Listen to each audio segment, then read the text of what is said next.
Rock concert no gamit ang amanong siswan, tampoking merapat ay rock Kapampangan. Silipan din kaganapan ki-report na Trisha Mostales.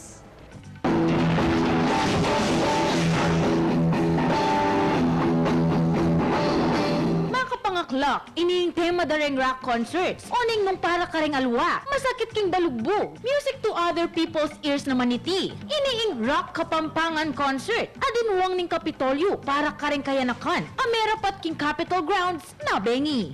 Ining rock Kapampangan, inorganize miya para rin kayanakan naman masayala kaya katamo aldong ning Kapampangan. Ay get mi talaga rin kayanakan para aluguran dahil ang Kapampangan. At syempre, ing punto ning konsyerto, ing palawigan, ing pamangamit, ning amanong siswan, lakwas kareng kayanakan. Buri mi talaga na bakit mi nakapampangan kami.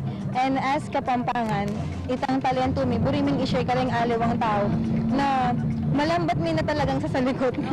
Maging proud lang Kapampangan, tsaka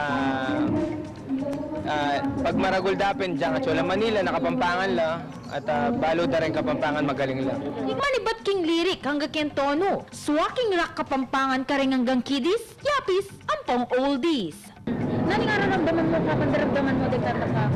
May bugupon to may araw. Sobra lang galing. Kasi Kapampangan eh. Nasaning aktibidad at king antining paralan, lakwas pang gambulan, ampong palabungan, ing kultura ning pamangamit, king swalang Kapampangan, ing amanong siswan. Trisha Mostales, Patrol, ning Pilipino.